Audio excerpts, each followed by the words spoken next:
하나님의 말씀은 신약성경 누가복음 17장에 있는 말씀입니다. 제가 가지고 있는 성경은 신약성경 124페이지 누가복음 17장 11절부터 19절에 있는 말씀을 우리 한번 보도록 하겠습니다. 누가복음 17장의 말씀입니다. 우리 다 같이 한번 찾아서 11절부터 19절 말씀을 읽어보겠습니다. 자, 다 찾은 줄 알고 합독을 해보겠습니다. 시작. 예수님께서 예루살렘으로 가실 때에 사마리아와 갈릴리 사이로 지나가시다가 한 촌에 들어가시니 문둥병자 10명이 예수님을 만나 멀리 서서 소리를 높여 가로되 예수 선생이여 우리를 긍휼히 여기소서 하거늘 보시고 가라사대 가서 제사장들에게 너희 몸을 보이라 하셨더니 저희가 가다가 깨끗함을 받은지라. 그 중에 하나가 자기의 나은 것을 보고 큰 소리로 하나님께 영광을 돌리며 돌아와 예수님의 발 앞에 엎드려 살해하니 저는 사마리아인이라. 예수님께서 대답하여 가라사대 10사람이 다 깨끗함을 받지 아니하였느냐? 그 9은 어디 있느냐? 이 이방인 외에는 하나님께 영광을 돌리러 돌아온 자가 없느냐 하시고 그에게 이르시되 일어나 가라 내 믿음이 너를 구원하였느니라 하시더라. 아멘. 오늘은 특별히 추수감사주일로 하나님께 예배를 드리는 날입니다.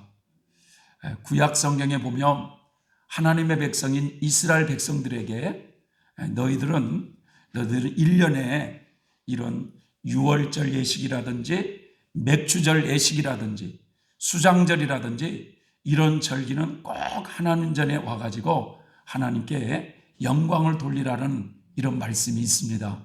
그래서 오늘 특별히 한 해 동안 우리를 지켜주시고 또 우리의 일용할 양식을 주신 그 하나님의 은혜에 감사하는 마음으로 예배에 참여하는 여러분 모두에게 하나님의 큰 은총이 함께 하시길 예수님의 이름으로 축복합니다.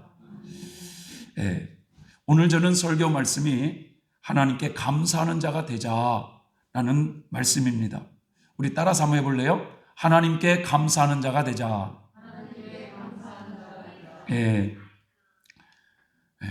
수원 한화교회라고 수원 한화교회를 담임하고 계시는 이 고성준 목사님이라는 분이 계시죠. 이분이 하나님의 계획이라고 하는 그 책을 쓰셨어요. 네, 좀 오래된 책인데 이분이 어떤 분이냐? 아버지가 서울대학교 수학과를 수학과 교수님이셨어요. 제일 어려운 게 수학이잖아요. 근데 이 서울대학교 수학과 교수님이셨고 어머니는 약사였다고 합니다. 근데 이 아버지의 DNA를 물려받아서 그런지 이 자신도 고등학교를 졸업하고 서울대학교 수학과를 들어가셨어요.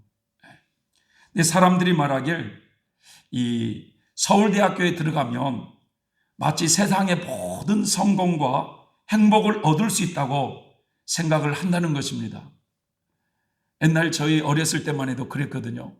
야, 서울대학교 들어가면 이제 모든 인생의 행복이 시작되는구나 이렇게 생각하는데 요즘은 서울대학교를 졸업해도 구급 공무원을 시험을 준비한다고 하는 이런 얘기가 있더라고요.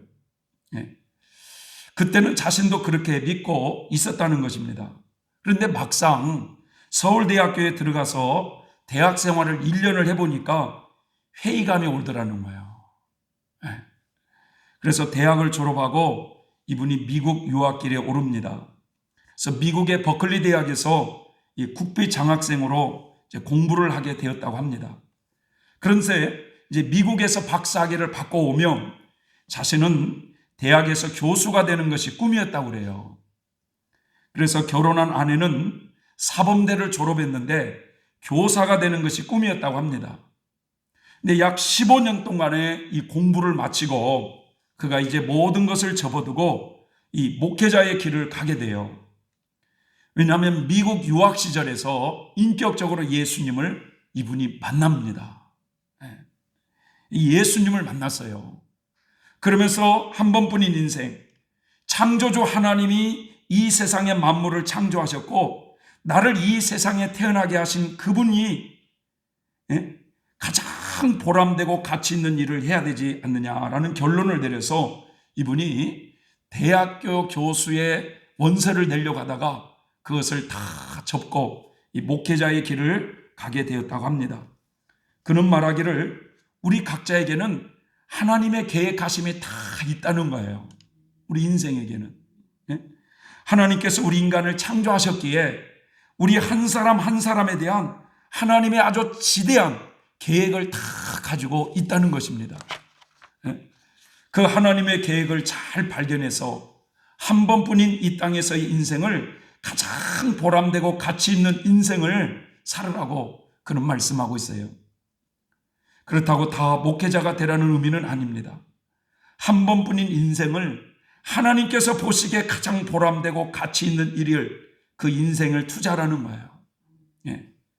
나를 이 땅에 태어나게 하신 그 하나님의 계획을 전혀 생각하지 않고 마치 내 인생이 내 것이냐 착각하면서 어떤 직업을 가지면 돈을 많이 벌 수 있을까 이런 생각이 아니라 가장 보람되고 가치 있는 일에 인생을 투자하는 사람이 가장 행복한 사람이라는 것입니다. 여러분 행복하십니까? 저는 행복합니다. 저는 행복해요. 장가를 못 갔지만 행복해요. 여러분 생각해 보십시오. 어느 날 고등학교를 졸업하고 서울대학교를 들어갔어요. 서울대학교를 졸업하고 저 미국 버클리 대학에 유학을 갔어요. 이제 장차 대학 교수가 되는 것을 꿈꾸며 그렇게 15년을 공부해서 박사학위를 받았습니다. 이제 한국에 돌아오면 대학에 지원서를 내서 교수 활동을 하면 사람들에게 존경도 받으면서 인생을 그렇게 살 수 있는 분이 근 15년 동안 공부하고 투자했던 것을 다 포기하고 이 목회자의 길을 가겠다고 신학교에 들어가서 목회자의 길을 가느냐라는 거죠. 자신은 지금 이제 50이 넘어서 목회자의 길을 가는 이 길이 결코 후회하지 않는다고 그는 고백하고 있습니다. 오히려 하나님께서 부족한 자신을 목회자로 불러주신 것에 대해서 진심으로 감사한다고 고백하고 있어요.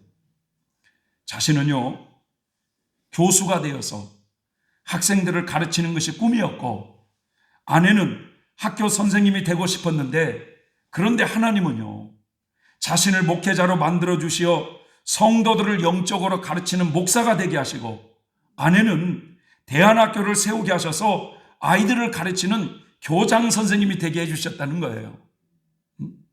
이게 우리들이 꿈꾸고 생각하는 것보다 하나님은 더 높은 차원의 계획을 가지고 우리의 인생을 이끌어 가시는 줄 믿습니다. 시편 31편 15절을 보면 너의 앞날이 주의 손에 있나니 라는 말씀이 있어요. 우리의 인생길이 여러분 주님의 손 안에 있다는 거예요. 주님의 손 안에. 내가 인생길을 경영해서 사는 것 같아도 하나님께서 우리의 인생의 주인이 되셔서 우리의 삶을 인도하시더라는 거예요. 사실 사람들이 인생을 방황하는 이유가 어디에 있습니까, 여러분? 나를 향하신 하나님의 구원 계획을 모르기 때문에 방황하는 거거든요. 근데 저도 하나님을 모르고 살았을 때는 왜 이렇게 인생이 풀리질 않느냐 하면서 얼마나 방황을 많이 했는지 몰라요. 되는 인생 하나도 없는 거예요.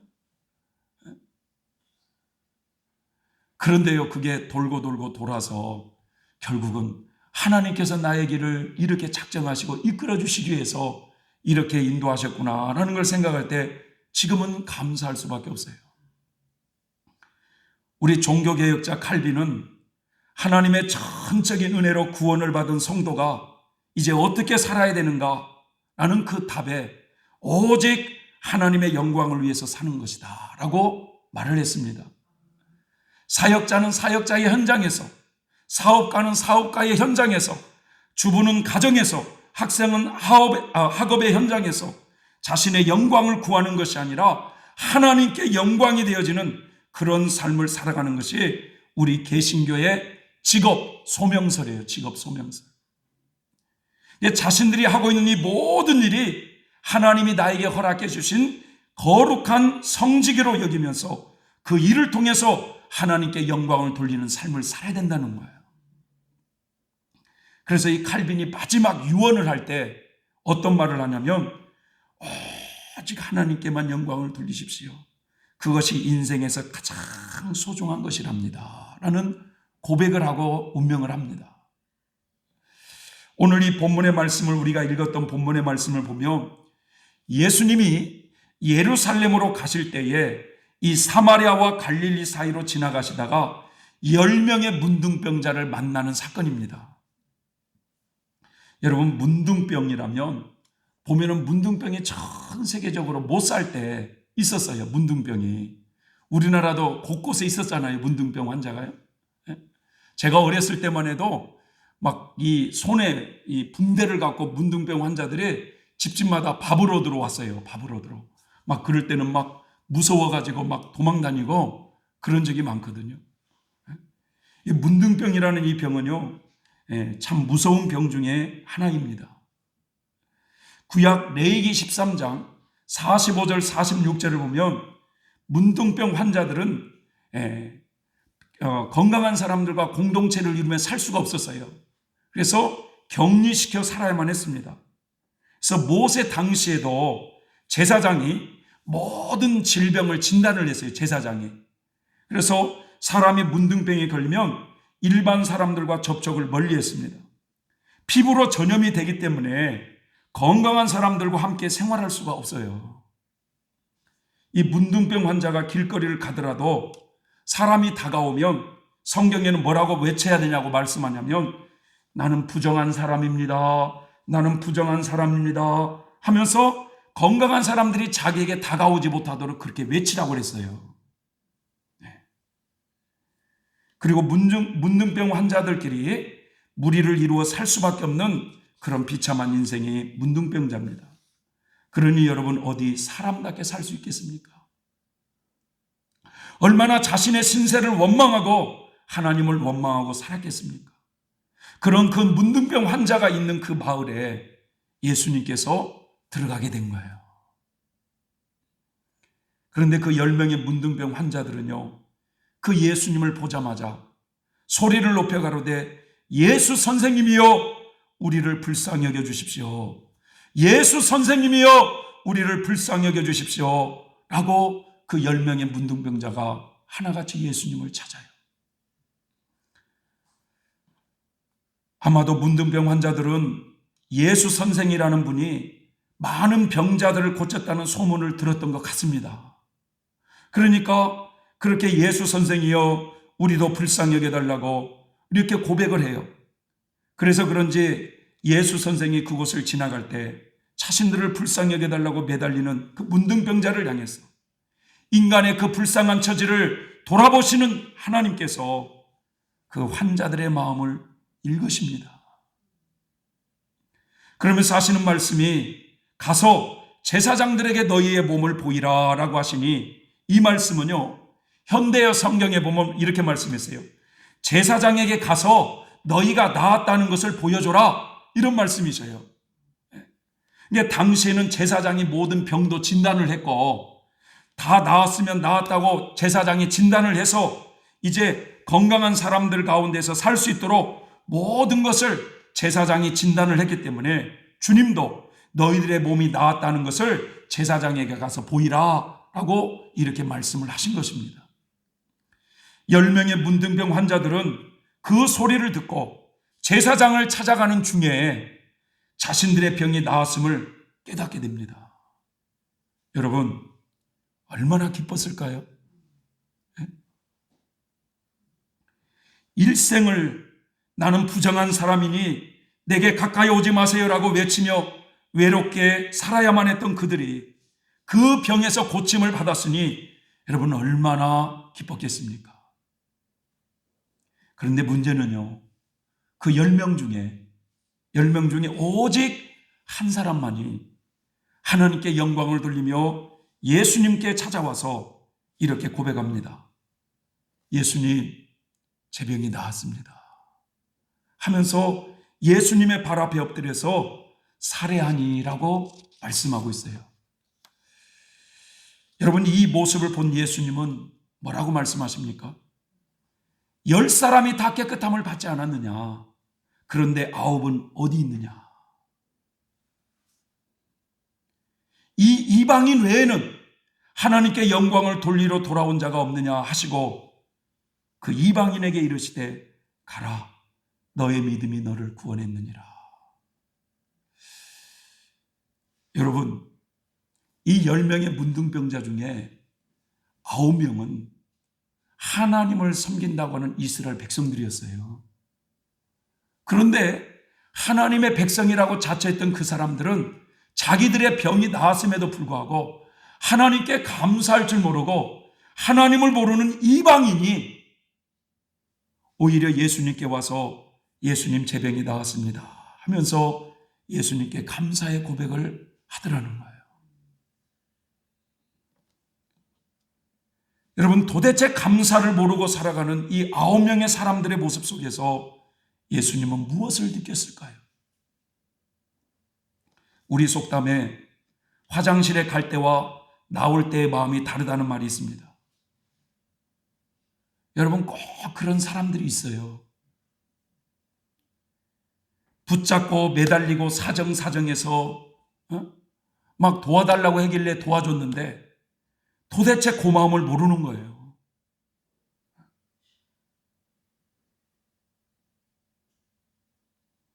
이런 일이 있었습니다. 제가 대천 성주산에 기도하러 2박 3일 기도하러 거기를 갔는데 웬 젊은 남녀가 자가용을 내 앞에 딱 대더니 하는 말이 제주도에 흑돼지를 키우는 사람인데 이 둘이 결혼할 사람이라는 거예요. 그런데 이제 전국 일주를 한 달을 잡아가지고 전국 일주를 그렇게 하는 중에 지갑을 잃어버렸다는 거예요. 그래서 제가 이거 어떻게 해요? 그래, 지갑을 잃어버리면 어떻게 해요? 그래서 그분이 지금 이렇게 부산으로 가서 배를 타고 이 제주도를 들어가야 되는데 아주 난감하다고 그렇게 하길래 제가 부산으로 가셔서 배를 타고 가려면은 한 20만 원은 들겠네요 라고 그러니까 그렇다는 거예요. 그러면 이렇게 큰 어려운 사정을 만났으니까 내가 저 읍내에 가서 20만 원을 해서 줄 테니까 가시면 꼭 붙여주세요 라고 하니까 그러면 너무 감사하죠 라고 그러더라고요. 그렇게 해서 붙여줬어요. 저는요, 돈 20만 원만 돌아오는 것이 아니라 이 사람이 흑돼지를 키운다고 그랬으니까 흑돼지까지 잡아가지고 택배로 붙일 것이다. 어떻게 사람이 그런 은혜를 받았는데 돈 20만 원만 붙여주냐 라고 기다렸더니 와야지. 에라 이 인간아, 어떻게 그 젊은 놈이 그 사기칠 것이 없어서 그렇게 그런 인생을 사느냐. 이런 생각이 자다가도 이씨 뭐 그런 인간이 있어 이런 생각이 안 들겠어요 여러분? 그러다가도 아니지, 하나님 그 사람을 축복해 주세요, 몰라서 그러는데 여러분, 참내가 어려울 때는 그렇게 사람이 사정사정을 하더니 화장실을 갈 때와 나올 때가 다르는 거예요. 여러분, 어떤 사람이 친구를 찾아가서 살려달라고 애원을 하면서 돈을 빌려갔는데 도대체 갚을 생각을 안 하는 거예요. 이 핑계 저 핑계를 대면서 미루더니 나중에는 아예 떼어먹고는 오히려 이제 큰 소리를 치는 거예요. 친구 사이라 무슨 차용증을 써준 일도 없고 또 무슨 증인을 내세워서 그렇게 받아낼 처지도 아니고 저쪽에서는 법대로 하라고 막 버티는데 이쪽에서는 할 말이 없어요. 그래서 이분이 좋은 일을 해놓고도 고통을 많이 받아요. 돈 빌려주고 뺨 맞는 격이에요. 우리가 그런 일 많이 있잖아요. 좋은 일을 해놓고도 고통을 많이 받아요. 세상에는 이처럼 배은망덕한 사람들이 참 많습니다. 여러분, 불효자가 달리 불효를 하는 것이 아니에요. 도대체 그 부모님들의 수고와 헌신을, 고마움을 모르니까 불효하는 거예요.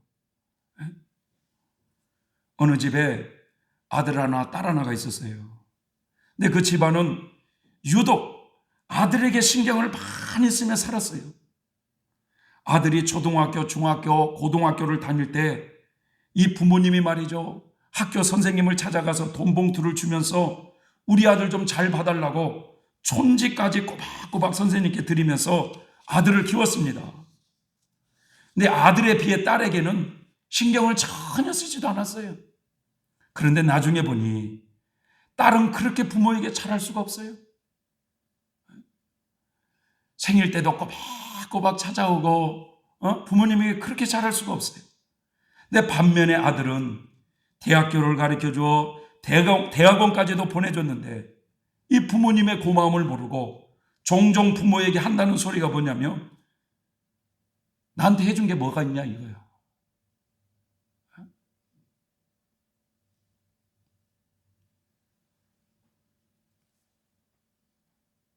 그러면서 부모에게 대들며 부모 마음에 못을 박습니다. 그분이 종종 속이 상할 때면 하는 말이 자식이 왼수래요, 왼수. 왼수도 그런 왼수가 없다는 거예요.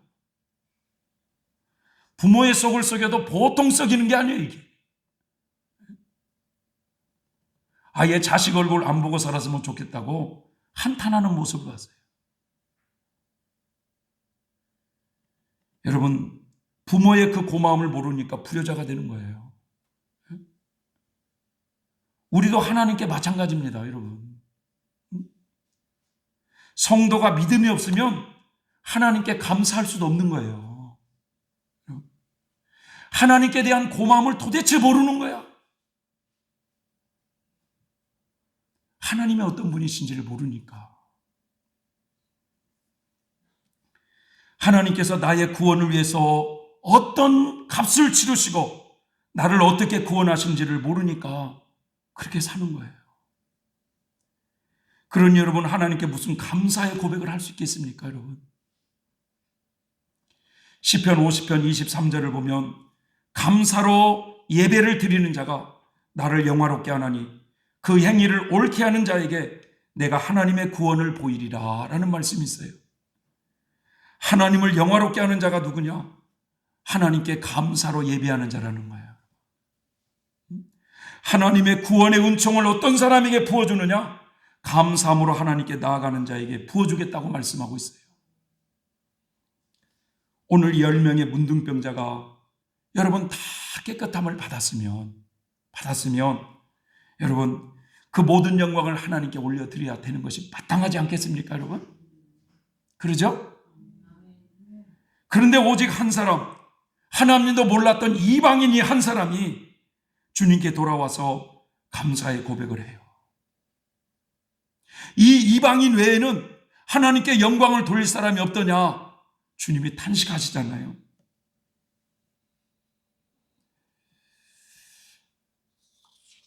여러분, 혹 우리가 감사를 모르고 살아가는 우리는 아닌지 우리는 생각해 봐야 됩니다. 남아프리카 공화국의 이 넬슨 만델라 대통령은요, 아주 전 세계적으로 유명한 대통령이죠. 이분은 27년 동안 감옥 생활을 하게 됐는데 그는 이렇게 고백을 합니다. 나는 감옥에서 하나님께 늘 감사했습니다. 하늘을 보고도 감사했고 땅을 보고도 감사했고 물을 마시면서도 감사했고 음식을 먹으면서도 감사했습니다. 강제 노동을 할 때도 감사했고 늘 감사했기 때문에 건강을 지킬 수 있었습니다. 감사하며 사는 사람은 모든 위기 상황에서도 건강을 지켜낼 뿐만 아니라 모든 일들을 지혜롭게 잘 극복하고 마침내 별과 같이 빛나는 인생을 만들어냅니다. 지금은 힘들고 어려워도 내 인생에 유익한 것이기에 하나님이 주신 고난이라고 생각하고 감사하며 산다면 여러분, 고난도 능히 이겨낼 수 있는 줄 믿습니다. 감사가 넘치는 사람은 죽음의 현장을 걸어가면서도 노래한다는 말이 있어요. 그런데 늘 불만으로 가득 찬 사람은 홍수 속에서도 자기를 건져주면 왜 인제 건져줬냐고 불평하는 사람이라는 거예요. 감사는 감사를 부르고 감사를 낳고, 원망은 원망을 부르고 원망을 낳습니다. 감사할 일도 원망하는 사람이 있는가 하면 원망할 일도 감사하는 사람이 있어요. 그래서 이 감사도 원망도 내가 선택하는 겁니다. 천국에 들어간 사람들의 공통적인 특징은 뭐냐? 여러분, 원망 불평이 없다는 거예요. 원망 불평이. 감사가 넘쳐요. 그런데 이 지옥에 들어간 사람들의 공통적인 특징은 뭐냐? 감사를 잃어버리면 맨날 원망하고 불평투성이라는 거예요. 여러분, 이 땅에 살면서 이것을 여러분, 내가 선택하는 거예요. 내가. 왜 우리의 인생이 이렇게 고달플까? 왜 인생은 이렇게 꼬이고 답답할까? 여러분, 말하기 전에 내가 언제부턴가 하나님을 잊고 감사를 잊고 살았는지 우리는 한번 돌아봐야 됩니다. 공선생님은 그런 고백을 하세요. 자신에게 주신 병을 하나님께 진심으로 감사하다고 고백을 해요. 하나님을 모르고 살았던 자신이 이 병 때문에 하나님을 찾게 되었고, 하나님께 매달리다 보니까 하나님이 자신을 만나주셨고, 수많은 하나님의 살아계심을 체험 속에 이제는 하나님 안에서 최고의 행복을 얻게 되었다고 하면서, 만약 나에게 병이 없었다면 내가 하나님을 찾았겠는가? 나에게 병이 없었다면 지금 내가 누리고 있는 이 행복, 죄에서 해방된 이런 놀랍고 인간의 최고의 행복을 맛볼 수 있었겠는가? 이런 것을 생각해 볼 때 하나님은 참으로 좋으신 분이라고 그분은 그렇게 고백을 했습니다. 하나님은 참으로 좋으신 분이시다. 성도 여러분, 우리는 이 추수감사주의를 맞이해서 여러분, 두 가지 은혜를 잊으면 안 돼요. 첫째로는요, 하나님께서 나를 구원해 주셨다고 하는 이 구원의 은혜를 잊으면 안 됩니다. 하나님이 나를 지옥 형벌에서 구원하기 위해서, 나를 마귀의 소현에서 구원하기 위해서, 하나님이 죽음의 두려움에서 구원하기 위해서 당신의 독생자 예수 그리스도를 십자가에 희생시키면서까지 나를 구원하셨다고 하는 이 놀라운 은혜를 우리는 결코 잊어서는 안 된다는 겁니다. 이것을 깨닫지 못하고 살아가는 사람은요, 성경에 멸망하는 짐승이라고 말하고 있어요. 여러분, 사람과 짐승의 차이는요, 은혜를 아느냐 모르냐의 차이예요. 구약 모세오경을 보면 하나님께서 이스라엘 백성들에게, 하나님이 택한 이스라엘 백성들에게 너희는 1년에 한 번씩 꼭 반드시 여호와의 유월절을 지키라는 말씀이 있어요. 이 여호와의 유월절, 이 예식을 여러분 잘 생각해 보세요. 이스라엘 백성들에게 하나님이 뭐라고 요구하시느냐? 먼저 흠없는 양이나 염소된 1년 된 수컷을 그달 10일에 준비를 하라는 거예요. 짐승 한 마리를 준비하라는 거예요. 그런데 그 제물은 흠이 없어야 돼요. 짐승에 병이 들었거나 무슨 다리를 절거나 하면 제물에 효력이 없어요. 반드시 그 짐승은 흠이 없어야 돼요. 집집마다 열흘날 흠이 없는 짐승을 골라서 집안에 묶어놓고 4일을 기다리도록 했습니다. 그래서 14일 날 짐승을 잡도록 했어요. 아마도 집집마다 아이들이 부모에게 분명히 물었을 겁니다. 아빠, 왜 이 양을 여기에 묶어두었어요? 그러면 아빠는 무엇이라 대답했겠습니까? 하나님께서 이 애굽 땅에 큰 재앙을 내리신데, 그런데 이 재앙은 집집마다 큰아들이 다 죽는 재앙이라고 하셔서 너도 큰아들이니 죽을 수밖에 없어. 그러나 하나님이 이 양을 잡아서 그 피를 문 기둥에 바르면 하나님이 너를 살려주신대. 이 이야기를 들은 아이는 그 나흘 동안 그 양을 보면서 뭐라고 그 양에게 말을 했겠습니까? 양아, 정말 네가 나 때문에 죽는구나. 너는 상처 하나 없고 우리 집에서 제일 건강한 양인데 네가 나 때문에 죽는구나. 해서 14일이 되자 어두운 저녁이 되었을 때 이스라엘 백성들은 집집마다 양을 잡기 시작합니다. 하나님께서 지시하는 대로 그 양의 피를 문 기둥에 발랐어요. 그런 다음에 그 양을 온 식구들이 불에 구워서 먹기 시작합니다. 그런데 그날 밤에 죽음의 사자가 그 애굽 전역을 휩쓸 때 이곳저곳에서 울음소리가 막 들리는 거예요. 옆에 살고 있는 아무개가 죽었다고 막 부모들이 울기 시작합니다. 막 저쪽에 보니까 막 그 부모들이 막 대성통곡을 하는데 큰아들이 죽었다고 막 울기 시작합니다. 애굽 전역에 울음소리가 들리기 시작할 때 이스라엘 백성들은 그 양의 피로 인해서 죽음의 재앙이 넘어갔던 것이 이것이 여호와의 유월절이에요. 가월절이라고도 하고 그러죠.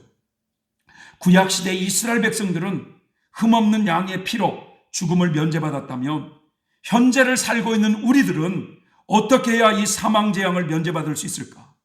지옥이라고 하는 이 사망재앙을 어떻게 해야 면제받을 수 있을까? 성경은 이렇게 말씀합니다. 베드로전서 1장 18절부터 19절에 너희가 알거니와 너희 조상의 유전한 망령된 행실에서 너희가 구속함을 입은 것은 은이나 금같이 없어질 것으로 한 것이 아니요 오직 흠없고 점없는 어린 양 같은 그리스도의 보배로운 피로 한 것이니라. 금이나 은같이 없어질 것으로 우리가 구원을 받은 것이 아니라 오직 흠없고 점없는 어린 양 같은 예수 그리스도의 십자가의 피로 우리가 구원을 받았다고 말씀하고 있어요.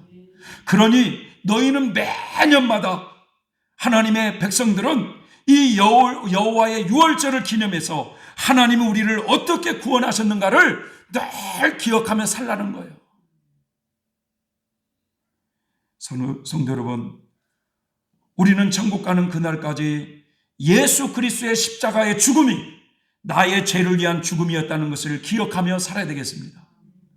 예수 그리스도가 십자가에 못 박혀 피 흘려 죽으심은 나의 구원을 위한 피 흘림이었다는 것을 우리는 일평생 기억하며 여러분 우리는 하나님께 감사하며 살아야 될 줄 믿습니다.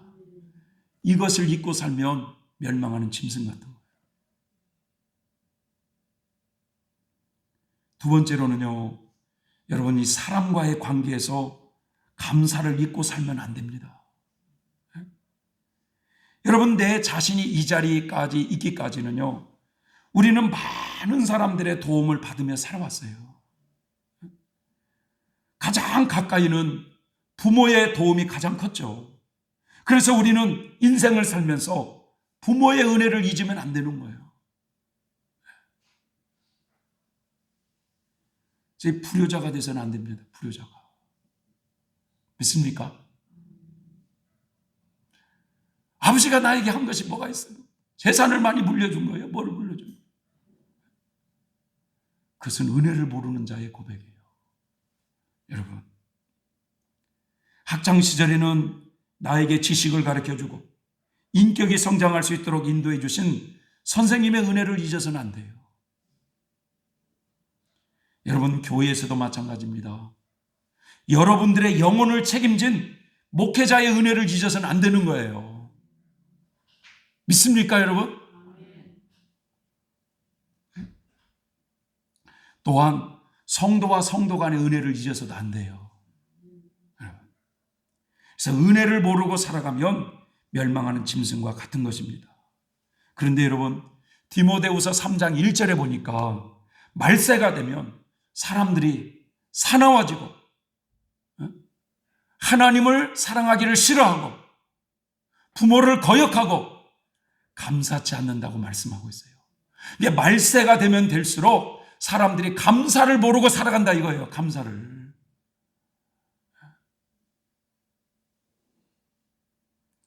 감사를 모르는 것은 받은 바 은혜를 모른다는 뜻입니다.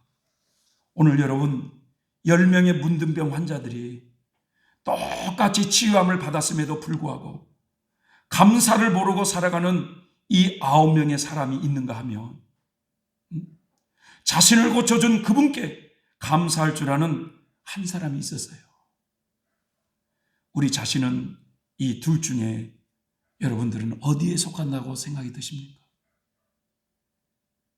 9명의 사람들입니까? 아니면 한 사람입니까? 하나님의 은혜를 모르는 사람이 되지 말고 하나님의 은혜에 감사하는 자가 되시길 바랍니다. 모든 것에 감사하십시오. 감사는 내 삶의 행복의 시작인 줄 믿습니다. 기도하겠습니다. 고마우신 하나님 아버지, 감사와 찬송과 영광을 올려드립니다. 돌아보면 구구절절이 다 감사할 조건인데 우리는 그 감사를 잊어버리고 때로는 원망하고 불평하고 신경질과 짜증을 낼 때가 참으로 많습니다. 참으로 우리 주변에는 나보다도 더 훨씬 어렵고 힘든 가운데서도 하나님을 굳굳하게 섬기며 감사하면서 살아가는 사람이 많은데 우리는 그런 사람보다도 더 환경이 좋음에도 불구하고 감사를 잊고 생활할 때도 많습니다. 하나님, 우리의 부덕함을 용서해 주시옵시고 우리 안에 그런 어둠의 것들을 다 제거시켜 주셔서 범사에 하나님께 감사하며 살아가는 우리 모두가 되게 하여 주시옵소서. 예수님의 이름으로 기도 올려옵나이다. 아멘.